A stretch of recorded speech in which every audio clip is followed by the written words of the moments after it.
C'est ça, nous devons savoir une chose qui est vraie. Dans le monde ici, aucun homme, aucune femme, aucun parent ne peut t'aimer comme le Seigneur t'aime. Car l'amour de Dieu est immense. On ne peut pas comparer l'amour de Dieu avec l'amour des hommes. C'est impossible, car l'évangile de Christ est fondé sur l'amour. Dieu lui-même est amour. Voilà pourquoi quelque part il est écrit, Dieu a tant aimé le monde. Le Seigneur a tant aimé le monde, à cause de cet amour, il a fait quoi? Il a donné. Il a donné son fils. On va se calmer. Il a donné son fils afin que cet dernier puisse mourir. Afin que son fils meure sur la croix pour toi et moi. Donc l'amour de Dieu n'a pas de comparable. C'est un amour vrai. C'est un amour sans intérêt. C'est un amour sincère. Et ce matin, quand nous lisons les Écritures, Jean commence ici en parlant d'aimer. Il parle encore de l'amour. Il dit ceci, n'aimez point le monde. Ne vous attachez pas au monde, ni aux choses du monde. Ne vous attachez pas au monde. Ne donnez pas votre amour au monde. Car l'amour, c'est quelque chose qu'on donne. Et la Bible dit, n'aimez point, ne vous attachez pas au monde, ni les choses qui sont dans le monde. Alors, si quelqu'un s'attache à ces choses du monde, l'amour de Dieu ne point à lui. Celui qui s'attache aux choses du monde, celui qui donne son amour aux choses du monde, celui-là n'a pas l'amour de Dieu. Celui-là n'a pas l'amour de Dieu. Et pourquoi la personne n'a pas l'amour de Dieu? Parce que son cœur n'est pas attaché à Dieu, mais son cœur est attaché au monde et aux choses du monde. Ce qui est important ici, mes frères et sœurs, la parole de Dieu est très profonde. Et quand je parle du monde, je parle de ce monde physique, le monde que nous voyons ici, le monde où toi et moi nous habitons. Je parle de ce monde. Et ce monde a été créé par Dieu lui-même. Mais Satan, il a fait quelque chose, mes frères et sœurs. Satan, sachant bien que toi et moi nous sommes dans le monde, qu'est-ce qu'il a fait? Il a trouvé maintenant des stratégies. Il a trouvé des stratégies pour pouvoir maintenant t'atteindre. Pour pouvoir s'aimer dans ton cœur, dans ton âme, dans ton esprit, la désobéissance envers le Seigneur. Tu vis dans le monde et c'est le Seigneur qui t'a établi dans ce monde. Voilà pourquoi quand le Seigneur intercédait pour nous, il a dit, Seigneur, je te prie pour ne pas que tu les enlèves du monde. Mais je te prie, Seigneur, pour que tu les gardes du malin. Alléluia. J'intercède pour mon peuple, afin que toi, le Père Saint, tu puisses les garder contre Satan. Car le Seigneur savait très bien que le diable allait s'accaparer de ce monde. Le Seigneur savait très bien que le diable allait amener une nouvelle stratégie pour faire tomber le peuple de Dieu. Pour faire tomber la foi chrétienne. Pour semer la désobéissance dans le cœur du peuple de Dieu. Voilà pourquoi on va voir les trois portes.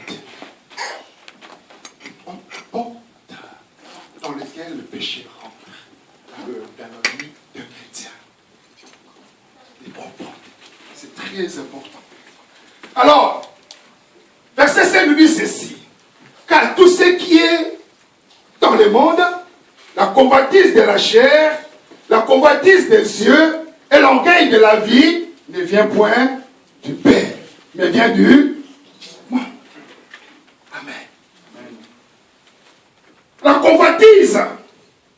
Alors, Satan, qu'est-ce qu'il fait?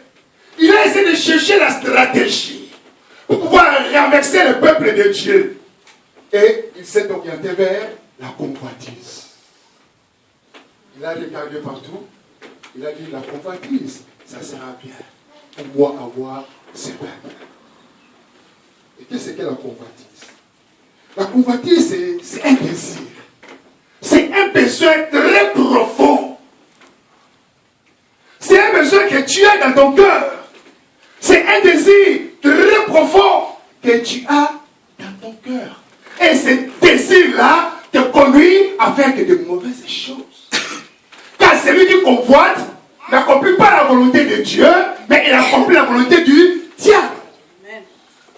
Car quand tu convoites ton frère, quand tu convoites ta soeur, cela ne plaît pas à Dieu.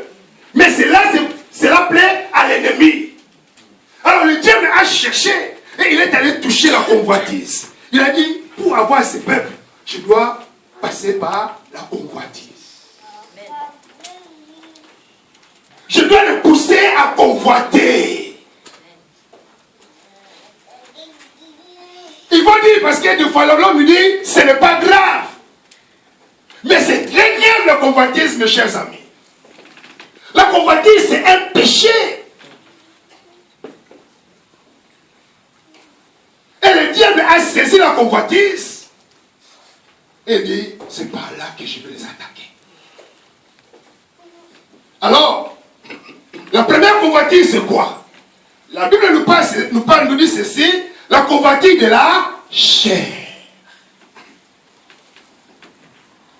La première convoitise, c'est la convoitise par la chair. La chair. C'est Dieu qui a créé ce corps. Dieu a déposé son esprit à chacun de nous. Mais la chair ici, le diable est venu la prendre afin de l'utiliser pour son plaisir. Voilà pourquoi nous allons aller dans Romains.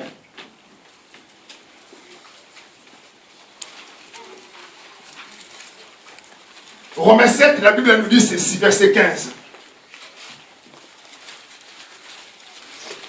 On parle de la chair ici. Romains 7, le verset 15.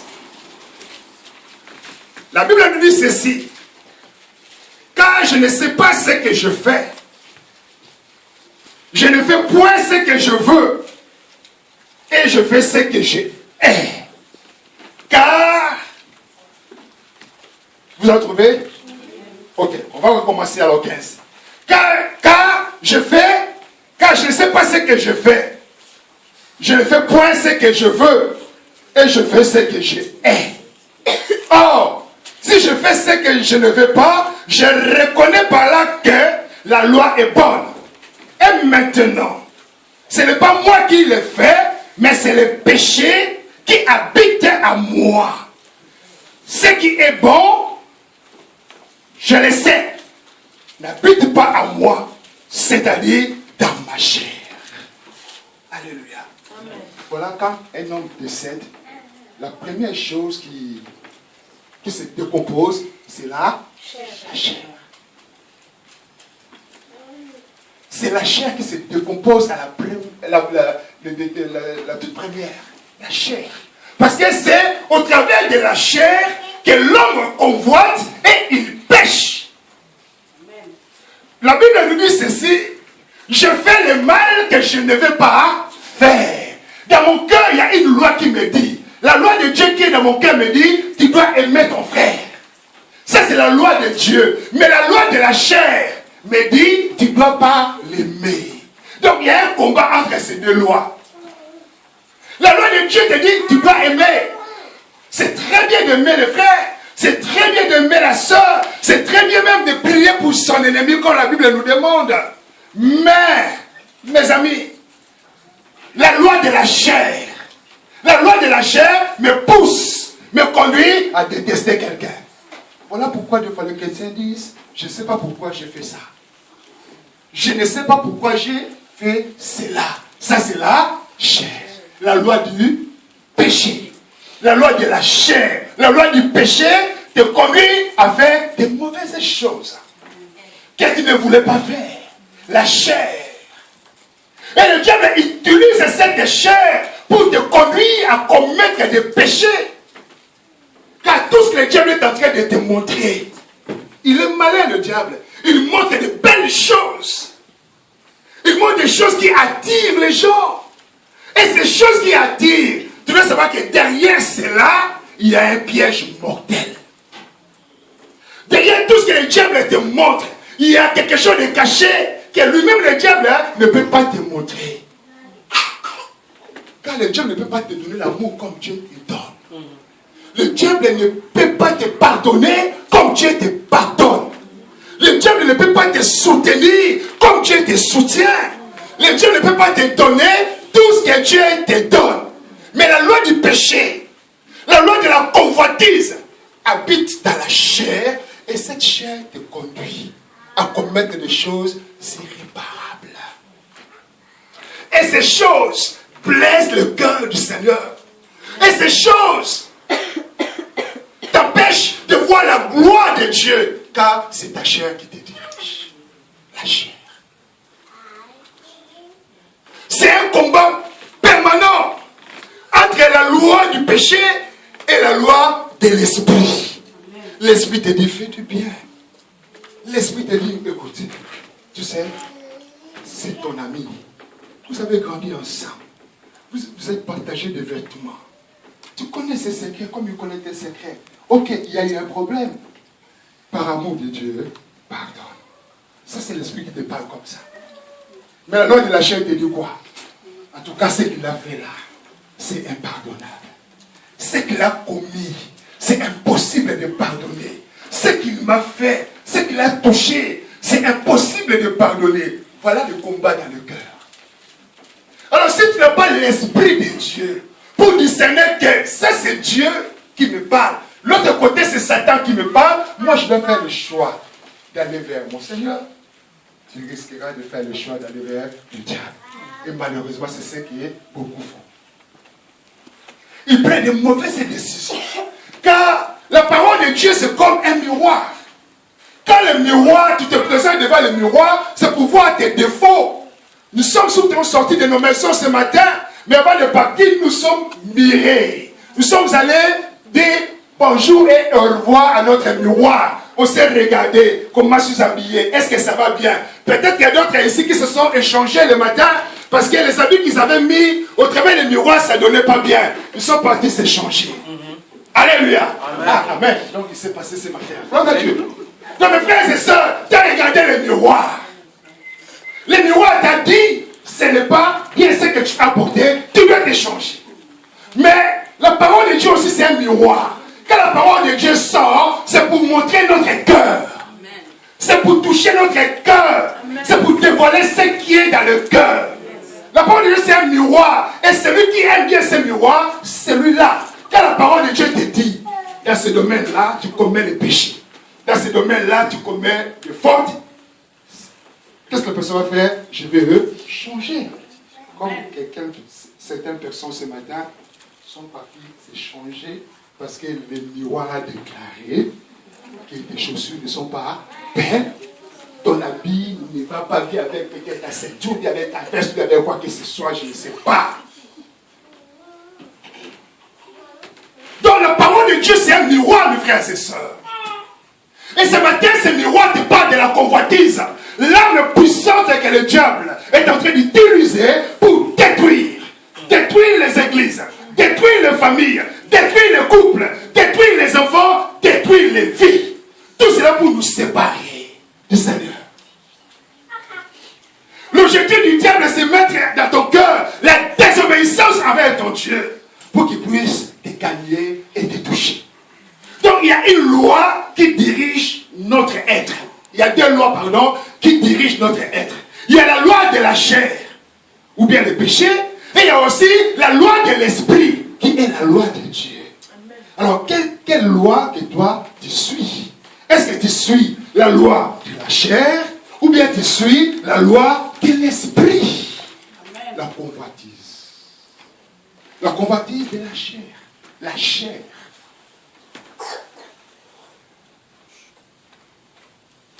La chair, mes frères et sœurs. La chair, c'est ton ennemi. La chair est très dangereuse. La chair ne pourra jamais, en aucun cas, t'acclamer. Alléluia. Ta chair ne pourra jamais, en aucun cas, t'acclamer. s'il y avait des scientifiques dans la salle, j'allais poser la question, combien de kilos on donne à la chair au cours de l'année de nourriture? Combien de kilos on nourrit notre chair par an? Combien de kilos? Ils ont dit, les gens jettent plus ou moins 7 kilos par an par personne. On jette dans la poubelle 7 kilos de nourriture par personne. Alors nous, on mange combien de kilos, ou bien peut-être des tonnes de nourriture par personne? On donne de la nourriture à la chair. Et cette chair grossit, grossit, grossit, grossit. Quand on va dire, hé pasteur, tu as un gros ventre, le gars. Je mange bien vrai. On est fier que le frère déclare, j'ai un gros ventre. On est fier qu'on déclare, j'ai de gros séjours. On est fier parce qu'on nourrit bien la chair. Mais le jour de la mort, cette chair là-bas a pourri. La loi du péché, la loi de la chair te dit, il faut manger, il faut manger, il faut manger. Mais l'Église a déclaré seulement 3 jours de jeûne. Alléluia. 3 jours seulement de 3 jours seulement de jeûne. 3 jours seulement de jeûne. Peut-être il y a certains qui n'ont pas jeûné. Alléluia. Amen. Car il y a la loi de la chair qui dit ça ne sert à rien de jeûner. Amen. Il y a aussi la loi de l'esprit qui dit tu dois jeûner. Mais chez ces frères-là, la loi de la chair a dominé. Ils n'ont pas jeûné. Ils ont mangé vendredi. Ils ont mangé hier. Autant qu'ils vont manger. La loi de la chair. Et le diable est en train d'utiliser ces thèmes-là pour conduire le peuple de Dieu à commettre des dégâts. C'est pourquoi il est dit, ce qui est bon, je le sais. Je sais que ça c'est bien. Mais cela n'habite pas à moi, c'est-à-dire dans ma chair. Dans ma chair, il n'y a pas la loi de l'esprit. Dans la chair ici, il n'y a pas la loi de l'esprit. Il n'y en a pas. C'est pourquoi elle nous conduit à commettre des dégâts sur dégâts. Alors, deuxième loi, deuxième convoitise. La Bible parle ceci, la convoitise est des yeux. Alléluia. Amen. Les yeux. Mes amis, la convoitise des yeux, c'est Dieu qui nous a donné ses yeux, non? Ça sert à quoi? À regarder. Alléluia. Les yeux nous servent à regarder. Nos yeux nous servent à regarder. Alors, vous devez savoir une chose. Le diable utilise aussi nos yeux. Alléluia. Il utilise beaucoup, beaucoup les yeux. Nos yeux sont devenus comme les instruments du diable. Les yeux sont devenus comme les instruments que le diable utilise au jour le jour pour pouvoir l'atteindre. Voilà la raison pour laquelle c'est au travers de tes yeux. Quand tu regardes, tout d'un coup dans ton cœur, il y a de mauvais désirs. Alléluia. Et le fait seulement de regarder et de voir, tout d'un coup, les mauvais désirs commencent à se développer. La convoitise des yeux. Les yeux, je vais parler un peu des sœurs. Regardez un peu ce que les yeux font. Tu marches dans la rue, tranquille, tu chantais des louanges et l'adoration. Tout d'un coup, tu vois une sœur avec une coiffure. Alléluia. Tu vois la sœur avec une coiffure. Directement, tu fais quoi? Tu oublies que tu chantais la louange pour le Seigneur.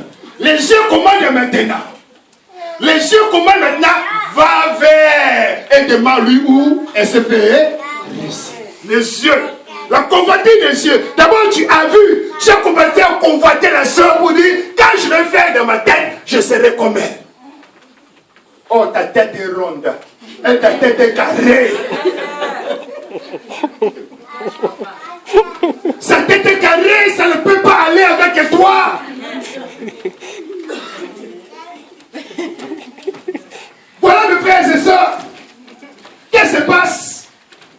chanter des louanges en l'honneur de l'Éternel. Peut-être qu'à quelques minutes seulement, le diable allait venir t'attaquer. Et le Saint-Esprit, par sa science, il a mis des louanges de la délivrance dans ton cœur, afin que l'âme de Satan ne t'atteigne pas. Mais le diable, qu'est-ce qu'il fait? Il te met dans la distraction. Les cheveux. Tu oublies que tu chantais des louanges. Tu oublies que tu intercédais quand tu marchais. Et voilà maintenant, la sœur te donne l'adresse. Quelques instants après, tu es attaqué par le diable. La convoitise des yeux. Les yeux. C'est au travers de ces yeux que le peuple de Dieu commet beaucoup de dégâts. Les yeux. On va lire un texte.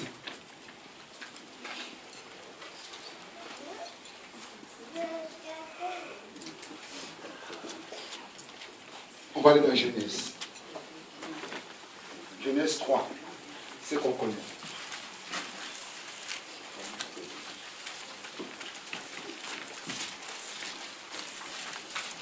La Bible nous dit ceci. Le serpent était le plus rusé de tous les animaux de champ que l'Éternel Dieu avait fait. Il dit à la femme, Dieu a-t-il réellement dit, vous ne mangerez pas de tous les arbres du jardin? Verset 2. La femme répondit au serpent, nous mangeons du fruit des arbres du jardin. Mais quant au fruit de l'arbre qui est au milieu du jardin, Dieu a dit, vous ne mangerez point et vous n'y toucherez point, de peur que vous mouriez. Et verset 4. Écoutez la réponse de serpent. Alors, le serpent dit à la femme, vous ne mourrez point. Verset 5. Mais Dieu sait que les jours où vous en mangerez, vos yeux s'ouvriront. Alléluia. Vos yeux s'ouvriront. Les jours que vous allez manger de ces fruits, vos yeux s'ouvriront. La convoitise des yeux. Le diable est venu dire à elle, les jours que tu vas manger ces fruits, tes yeux vont s'ouvrir. Comment? Je vais avoir des grands yeux comme Dieu. Je suis sans berger, je vois aussi l'Afrique. Ça, c'est les yeux de Dieu, non? Alléluia. Il est ici chez nous à Charleroi, il est aussi à Bruxelles. Il est à Gand, il est à Anvers, il est partout. Peut-être que c'est comme ça, Ève avait compris. Mes yeux vont s'ouvrir. Donc, je vois le monde entier. Or, derrière ces projets de Satan, il y avait quelque chose de caché. Il y avait quelque chose de caché. Donc, Satan voulait que Ève et Adam pêchent devant Dieu afin qu'aujourd'hui, nous payons le pot cassé. C'était l'objectif premier de Satan pour que le péché rentre dans le monde. Voilà pourquoi il est venu avec cette convoitise. Ève regarde. C'est pour cela qu'il a continué ceci. Et il dit que vous verrez, vos yeux s'ouvriront et que vous serez comme Dieu, connaissant le bien et le mal. Verset 6. La femme vit que l'arbre était bon à manger et agréable à la vue. Alléluia. Agréable à la vue. Et le fruit là, bon à manger et agréable. Défendu, c'est bien à voir, c'est bon à voir. Alléluia. Mais elle va dire agréable à, ça c'est encore plus. Agréable à la vue. Donc ça fait du bien à mes yeux. Mes yeux sont contents de voir ces fruits. Mes yeux admirent ces fruits. Et Ève était prête à se sacrifier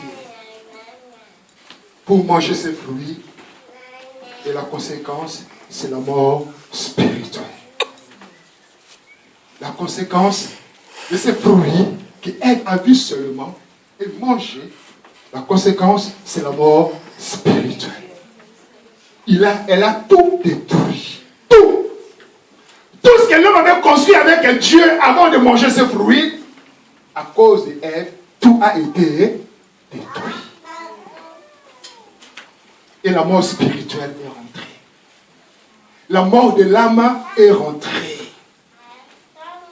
la mort est rentrée dans le monde à cause seulement de ces fruits. Ils ont mangé le fruit. La convoitise. La convoitise. Cet intérêt, ce besoin intense qui détruit la vie de l'homme. Combien aujourd'hui à cause de la convoitise se prostituent parce qu'Antoinette a construit une maison à la maison. Moi aussi je fais comme Antoinette, la convoitise. On commence à vendre son corps pour rassembler l'argent afin de construire. Convoitise. Et là, c'est le diable qui règne. Là, c'est la loi du péché qui domine. Là, c'est la loi de la mort qui domine. Et c'est dans le plan du diable. Et il y a encore un autre verset qui nous parle, dans Matthieu 5, le Seigneur nous dit ceci, mais moi je vous dis, quiconque regarde une femme pour la convoiter, quiconque regarde une femme pour la convoiter, a déjà commis l'adultère. Un homme qui regarde déjà une femme pour la convoiter, c'est cet intérêt-là. Quand tu vois la femme, tu dis, wow, celle-là, elle est bien pour moi.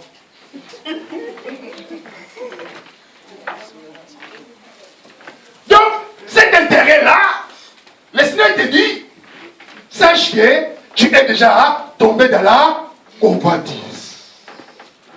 La convoitise des yeux. Tes yeux ont vu et directement tu es tombé. La convoitise des yeux.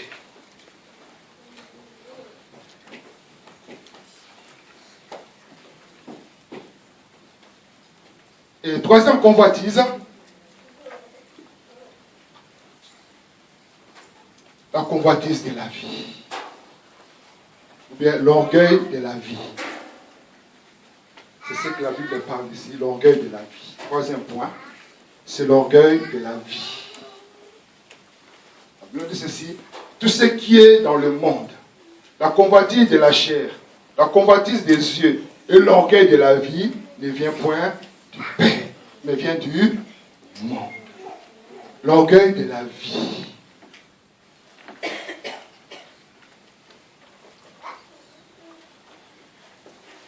On va aller dans Luc 12. Luc 12.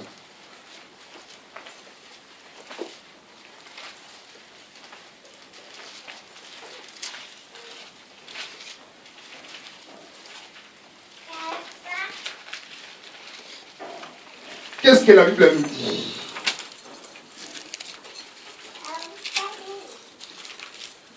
Verset 15. Puis il leur dit, gardez-vous avec soin de toute avarice, car la vie d'un homme ne dépend pas de ses... Alléluia. La vie d'un homme ne dépend pas de ses... Il y a certaines personnes qui sont arrogantes, très orgueilleuses à cause de la richesse matérielle. L'orgueil de la vie. Il y a des gens très orgueilleux. Quand il marche toujours comme ça, les bras aux épaules. Quand il tourne le tout comme ça avec ses clés, ça fait du bruit. Puis il faut que les gens le voient. Il marche. L'orgueil de la vie. Mais la richesse que tu as, si Dieu n'existait pas, est-ce que tu pouvais l'avoir? Tous les biens que tu possèdes aujourd'hui, mais tu les as reçus par la grâce du Seigneur. Même si tu ne le connais pas, tu l'avais reçu par la grâce du Seigneur. C'est lui qui t'a donné toute cette richesse. Car la richesse vient de Dieu. Il élève qui il veut. Et il t'a choisi toi pour t'élever. Mais si Dieu t'a béni matériellement, pourquoi tu dois t'enorgueillir? L'orgueil de la vie, c'est une convoitise aussi, mes frères et sœurs. Intérêt personnel d'être toujours orgueilleux, que les gens me voient. Il le faut pour que les gens le voient. Il le faut seulement pour apparaître devant les gens. Il faut que les gens me voient. C'est-à-dire, quand je vais rentrer, il faut que tous les regards soient tournés vers moi. Quand je passe avec ma voiture, Il faut que tout le monde tourne la tête. Waouh! Ça, on n'a jamais vu ça en Belgique. Quand les gens vont voir ma maison là, il faut que tout le monde écrit, dise, hey, même le roi n'a pas une telle maison. Voilà pourquoi il y a d'autres même. Ils construisent des villes, je ne peux pas appeler ça des villas, on peut appeler ça des châteaux, on peut appeler ça des villas, des châteaux, je ne sais pas quoi, en Afrique. Donc tous ils sont ruinés en Europe. Ici en Europe, ils vivent une vie de photocopie.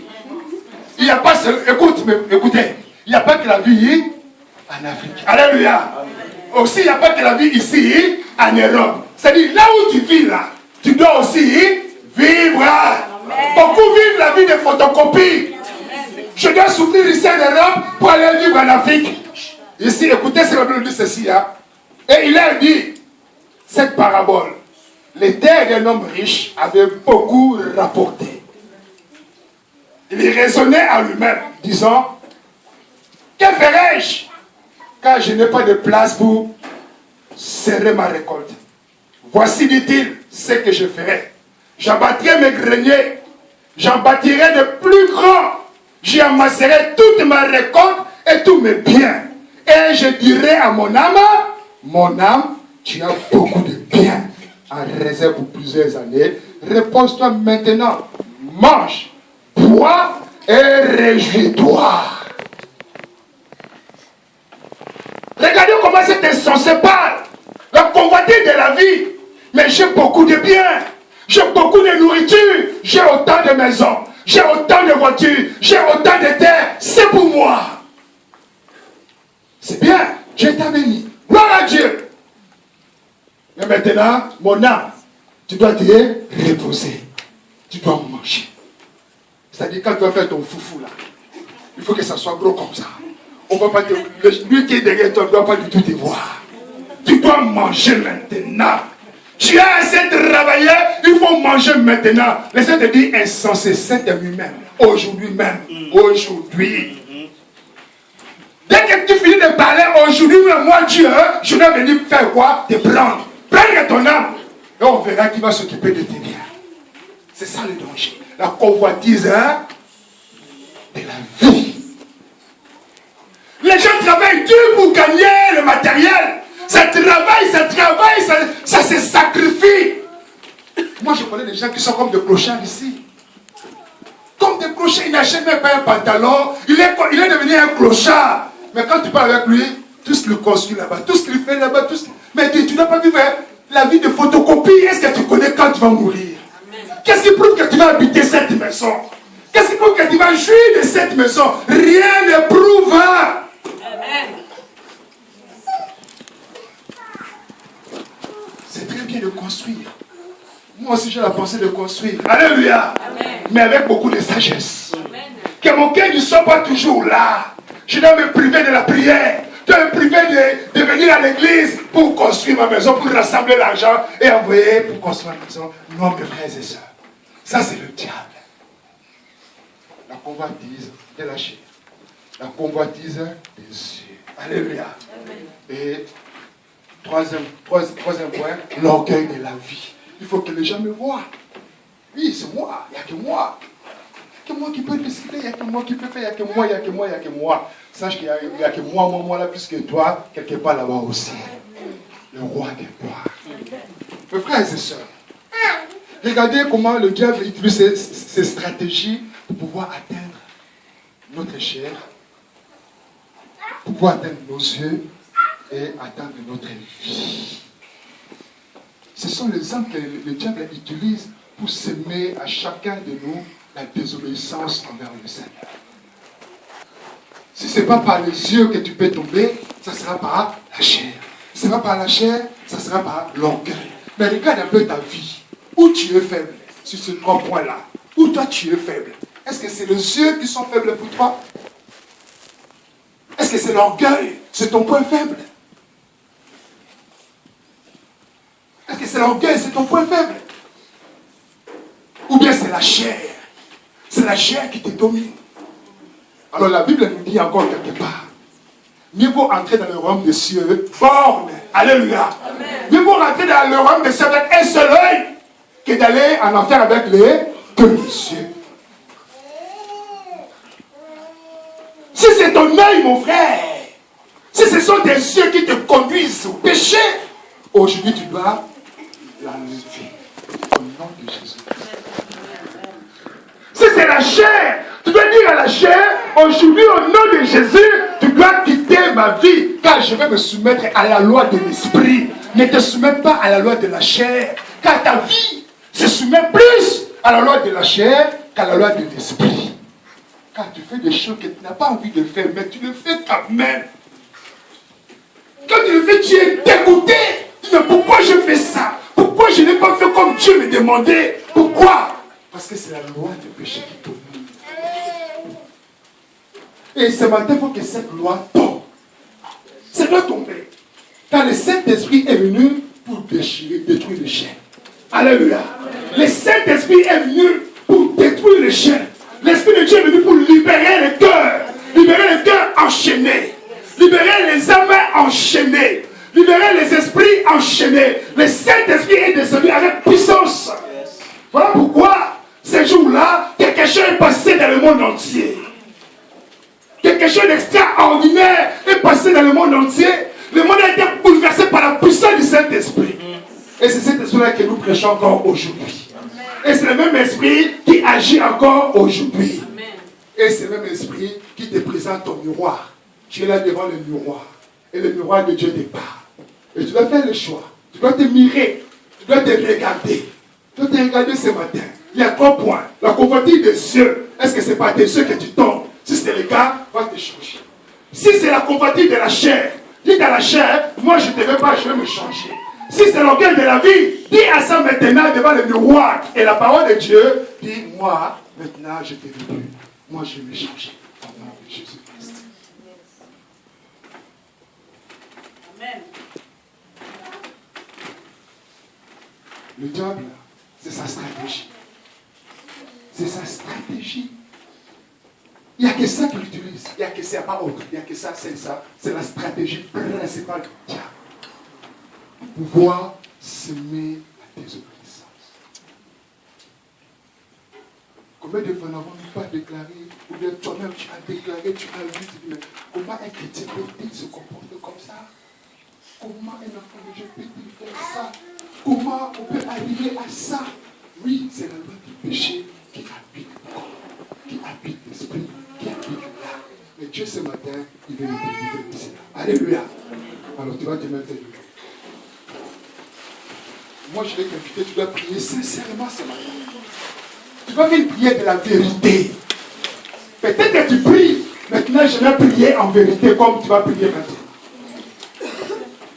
Tu dois prier en vérité, dire la vérité à Dieu, c'est-à-dire ce que tu vas dire aujourd'hui devant le Seigneur, tu ne dois plus jamais y retourner. Tu ne dois plus jamais y recommencer. Aujourd'hui, l'occasion t'est donnée.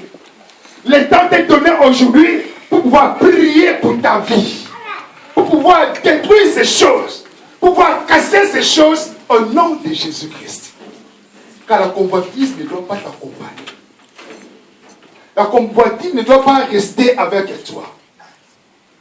La convoitise doit se séparer. Doit se séparer de toi. Tu dois retirer de toi ces désirs intenses. Ces désirs déréglés. Car le diable, que la Bible appelle le serpent ancien, le dragon, le Lucifer, Satan, l'esprit malin, il est là pour te détruire. Il est là pour te tromper. Satan ne t'aime pas. Il ne t'aime pas. Et tu ne dois jamais être en collaboration avec lui. Tu ne dois jamais te soumettre aussi à sa volonté. Tu ne dois pas te soumettre à sa demande. Des fois, Satan te demande beaucoup et tu ne te rends pas compte que c'est Satan. Et quand Dieu te demande, tu te rends compte que ça c'est Dieu, mais je ne le ferai pas parce que c'est Dieu. Mais quand c'est Satan qui demande, on court. Tu cours pour accomplir la volonté de ton maître qui est le Satan. Tu n'as pas été créé par Satan, mais c'est Dieu qui t'a créé. Satan n'est pas ton maître, mais c'est Dieu qui est ton maître. Tu dois te soumettre à la loi divine. Tu dois te soumettre à la loi du Seigneur Jésus-Christ. Tu dois te soumettre à sa parole. Ce matin, le miroir de Dieu se présente devant toi. Frère, c'est la première fois peut-être que tu vois ce miroir devant toi. Sache que tu es devant un miroir. Tu es devant le miroir de Dieu. Et c'est à toi maintenant de prier en vérité. Tu dois prier en vérité. Il n'y a rien à cacher devant Dieu. Dieu sait. Dieu voit, Dieu connaît. Tu vas prier le Seigneur. Je vais inviter le chant.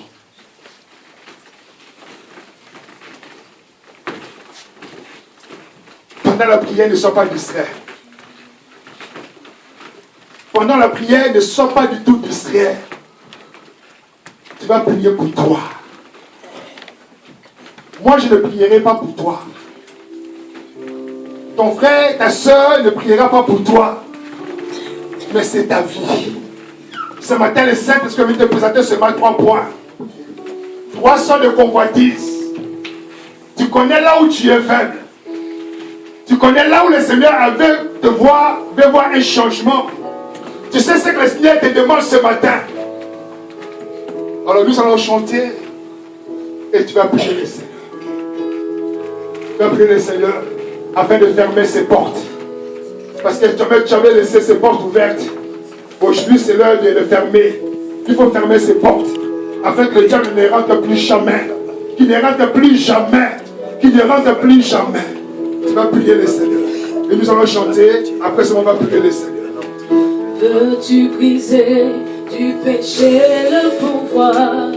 La force est en Christ. La force est en Christ. Si dans ton cœur tu veux le recevoir, la force est dans le sang de Christ. Veux-tu briser du péché le pouvoir?